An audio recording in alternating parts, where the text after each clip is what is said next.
He abandoned his sick wife. Years later, he saw her on television and couldn't control his surprise and jealousy. So he came looking for her. That was his mistake. That I'm a 41-year-old male, software project manager, the kind of guy who looks completely unremarkable in a lineup. Medium build, keeps his head down, does his work. I've been described as steady, practical, low drama. I used to think those were compliments. I've since revised that opinion, because steady and practical, it turns out, are also words that can describe a man who is quietly, methodically terrible in ways that take years to fully surface.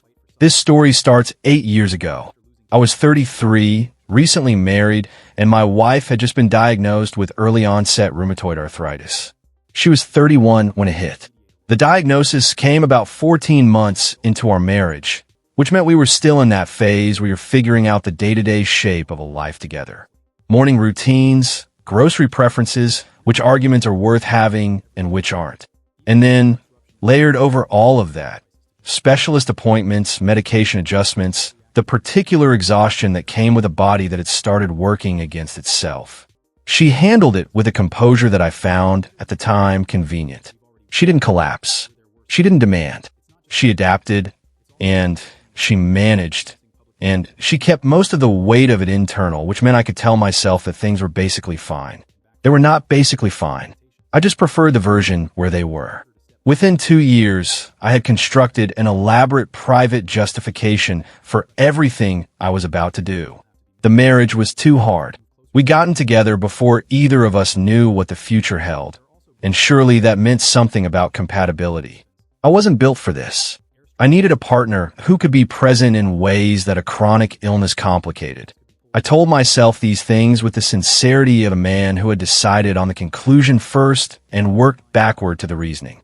I asked for a divorce when she was in the middle of a significant flare, joints swollen, sleep disrupted, in the middle of a medication transition her rheumatologist had cautioned would be rough for 6 to 8 weeks. I know how that timing looks. I knew then. I did anyway. The divorce was finalized in about 5 months. She didn't fight it. That was the part that stayed with me longer than I expected. Not the relief I'd anticipated, but the particular quality of her not fighting. Like she'd already understood something about me that I hadn't fully admitted yet. I moved to a different city. New job, new apartment, the clean slate geography that people pursue when they're running from something they've dressed up as a fresh start. I dated. I had a relationship that lasted almost 2 years and ended without drama. I built a life that looked, from most angles, entirely acceptable. I thought about her less and less. Or I told myself I did. Then, on an unremarkable Tuesday night about 6 months ago, I was eating dinner and half watching a business news program. The kind of background television you put on more for sound than content. The segment was about emerging entrepreneurs in the health technology space. Companies developing patient management platforms, chronic illness tracking software, that category. The woman they cut to for an interview was my ex-wife. I set my fork down. She looked, and I'm going to be precise about this because the precision matters. She looked extraordinary. Not because she'd changed dramatically in the cosmetic sense, but because of what she was projecting. Confidence so settled it didn't need to announce itself. She was speaking about her company with the fluency of someone who had built something real and knew every brick of it personally. She'd co-founded a health tech startup that had developed a monitoring and community platform specifically for patients managing chronic inflammatory conditions. It had apparently just closed a Series B funding round. The interviewer mentioned user numbers. I did the math on the valuation implication without really meaning to old project management habit and sat back. She had done extraordinarily well. The feeling that moved through me in that moment was not simple. I want to be honest about that. There is something that might be called pride, distantly, in the way you feel proud of a team you used to coach. There was genuine surprise. And underneath both of those, uglier and more honest, there was something that felt uncomfortably close to jealousy. Not romantic jealousy. Worse, the jealousy of a man who realizes the thing he dismissed as a burden had become, in his absence, something remarkable. The specific sting of understanding that his departure had not, in fact, been a loss for everyone involved. I told myself I just wanted to reach out, and say congratulations. That would be mature, appropriate, a moment of real closure. I was lying to myself. Again, apparently that's a durable habit. I found her professional contact through the company's website. Clean, well-designed, the kind of digital presence that communicates seriousness without trying too hard. Her name was listed under co-founders, with a brief bio that mentioned her background in patient advocacy, which was not something she'd been pursuing when we were married. It was something she'd built from scratch, apparently using the years I'd been busy constructing my acceptable life. I drafted the message 5 times. Each draft started a little more casually than the last, which is what you do when you're trying to make something calculating look spontaneous. The final version landed somewhere between old acquaintances reconnecting and I saw you on TV and wanted to say I always knew you'd do great things, which was a lie, but a polished one. She replied 4 days later. The message was brief, professional, and warm in the specific way that maintains distance through good manners. She thanked me. She said it had been a long journey. She wished me well. That should have been the end of it. Here's the thing about men who have never fully reckoned with something they did. They have a profound capacity for mistaking a polite response for an open door. I replied, longer this time. I mentioned that I was in her city on a project the following month, true, as it happened, and that I'd love to grab coffee and catch up properly if she was open to it. No pressure. She didn't reply for 9 days. When she did, she said she needed to check her schedule and would get back to me. She did not get back to me. I told myself she was busy. She was, by any observable measure, very busy. I waited another 10 days and sent a follow-up, light and brief, just keeping the line open. She replied the next morning. Same warmth, same managed distance. Said her schedule was genuinely packed, but that she appreciated me reaching out. A reasonable man reads that and understands. I was not, in that period, being particularly reasonable. I want to be clear that I didn't do anything dramatic or alarming in the conventional sense. There were no grand gestures, no showing up uninvited. What I did was more banal and, in some ways, more revealing. I started tracking her company's news, press releases, industry coverage, a podcast appearance she made in which she talked, briefly and carefully, about the personal experience with chronic illness that had motivated the company's founding. She was precise about it. Never melodramatic, never pointed, but the shape of the experience she described was the shape of the years we'd been married. I had told myself, for a long time, that she'd been managing fine, that the illness was difficult but sustainable, that I'd made a reasonable choice given circumstances that were genuinely hard. Listening to her describe that period in her own words from a distance of years, with the clarity she now had, I understood that I had not made a reasonable choice. I had made a convenient one, and I had built a very careful story around it. That realization did something uncomfortable to me, and instead of sitting with it, I converted it, the way people do, into action, for momentum. Because sitting with that specific discomfort was more than I wanted to manage. I reached out to a mutual contact from years back, someone who'd known us both during the marriage. I framed it casually, just curious how everyone was doing. Wasn't it wild to see her on TV, that kind of thing?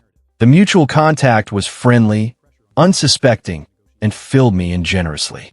She had a serious partner, had been together about 3 years. He was apparently also in the tech space, grounded, good with her. The mutual contact mentioned, without any particular inflection, that he'd been genuinely supportive through some of the harder health stretches of the past few years. Everything about that last detail landed precisely where it was aimed, even though it hadn't been aimed at anything. I applied for a position at a competing firm in her city. I told myself it was a career move. The timing was right. The role was a step up. The location worked. I ran through the justifications with the same efficient backward logic I'd used 8 years ago, and they sounded just as reasonable and were just as much cover for something I hadn't acknowledged. I got the job. I moved. And then I made the mistake that unraveled everything. I reached out to her company directly, not to her, but to her co-founder, pitching a potential integration project between my new firm and her platform. Her co-founder forwarded the inquiry to her. She recognized my new employer. She recognized my name on the proposal, and she was significantly smarter than I had, apparently, updated my model to account for. She made 2 calls before she responded to anything. The first was to a lawyer. The second was to her partner that I didn't know about either call for about 2 weeks. I was operating under the comfortable illusion that the business inquiry was in review, standard timeline. Nothing unusual. I'd started getting settled in the new city, had driven past her company's office building once, which I categorized internally as just orienting myself geographically, the way you do when you're not ready to call something what it is. The call that corrected my understanding came from her lawyer's office. It was not aggressive in tone. It was remarkably calm, which made it more effective. The attorney explained that my ex-wife had become aware of a pattern of contact over the preceding 2 months, that she had documented the sequence: messages, the mutual contact inquiry, the business proposal routed through her co-founder, and that she wanted to communicate clearly and formally that she did not wish to have any contact, professional or personal, and that any further attempts to establish either would be treated as harassment under applicable state law. The attorney also noted, matter-of-factly, that my ex-wife had already briefed her company's board on the situation, which meant the business proposal had been reviewed in that context and would not be moving forward. I sat with the phone in my hand for a while after that call ended. The thing about hearing your own behavior described by a lawyer is that it removes all the interior framing you've been applying to it. The just reaching out, just catching up, just a career move, just geography. All of that dissolved in about 4 minutes of calm, precise legal language, and what was left was the actual sequence of events, which looked considerably less reasonable from the outside than it had from the inside. I called my own attorney, not because I was planning to contest anything, but because I needed to understand where I stood. Where I stood, my attorney explained, was on thin ice that I had not yet broken through, but which would not survive additional pressure.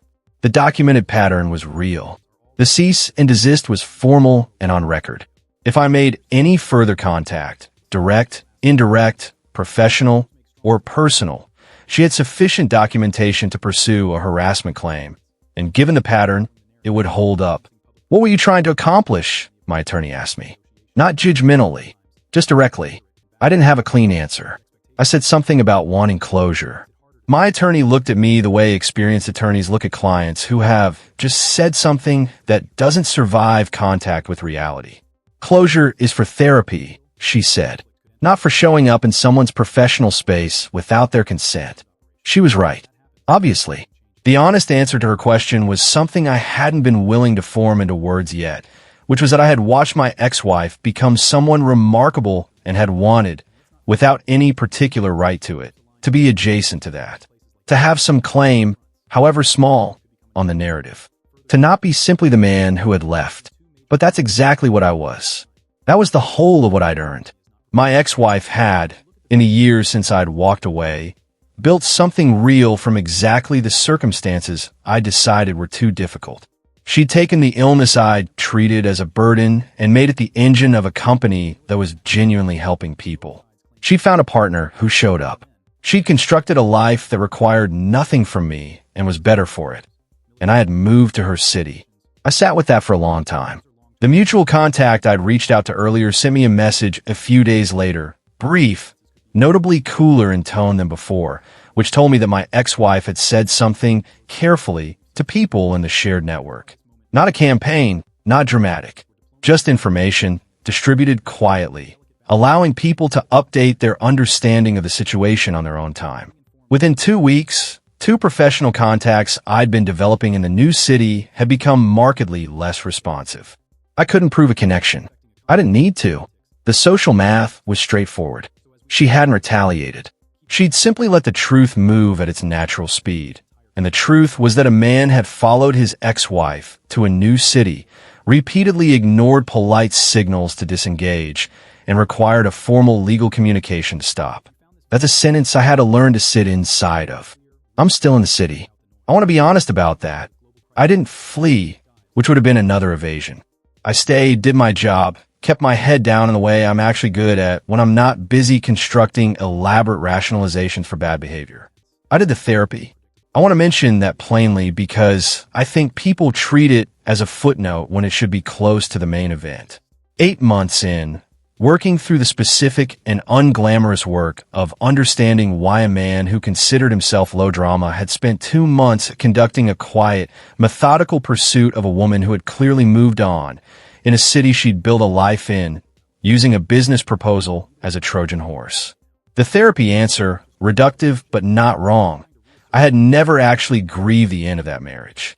I managed it, processed the logistics, relocated, restructured. But the grief and the guilt underneath it, I compressed into a file I never opened. And when I saw her on that screen, something in me had mistaken the surge of feeling for something forward-facing rather than recognizing it as everything I'd refused to feel 8 years ago, finally insisting on being felt. She had become successful and whole and happy in my absence. And some part of me could not locate itself in that story, and had tried, stupidly and selfishly, to insert itself anyway. That's the honest version. The legal situation resolved without further escalation. I had no further contact, which was the only correct move I made in the second half of this story. My attorney confirmed that the cease and desist had been noted and that no further action was anticipated as long as things stayed quiet. They stayed quiet. My ex-wife's company, from what I can observe through entirely public channels, press coverage, industry newsletters, continues to grow. The series be closed cleanly. There are reports of a potential Series C conversation. The platform's user community is apparently one of the more active in the chronic illness space. She built something that works, and it works because she understood the problem from the inside, which she only understood because she lived through it, which she only lived through because she had no other choice. I gave her no other choice. That's a strange and uncomfortable legacy to carry. But carrying it honestly is probably the minimum that's required. I don't know what she told her partner about all of this. I imagine she told him everything, given that he was clearly the kind of person who showed up, and people who show up tend to be told the truth. I hope she's well. I mean that without agenda, which is possibly the first time I've meant anything about her situation without an underlying angle. My therapist asked me recently what I would want her to know if there were a version of the world where saying something was appropriate, which there isn't. I said I want her to know that watching her on that screen, I was proud of her, and that I understood, finally, that the pride was not mine to feel, that I hadn't contributed to it, that I had in fact made the path harder, and that the accomplishment was entirely hers. That the person she became was built in spite of what I did, not in any way because of it. My therapist said that was a reasonable place to land. I think she meant it as encouragement. I took it as exactly that, reasonable. Not resolved, not redeemed. Just reasonable. Which is probably what I should have been from the beginning, instead of learning it at 41 through a lawyer's phone call and a city I moved to for the wrong reasons. I'm still here, though, doing the work.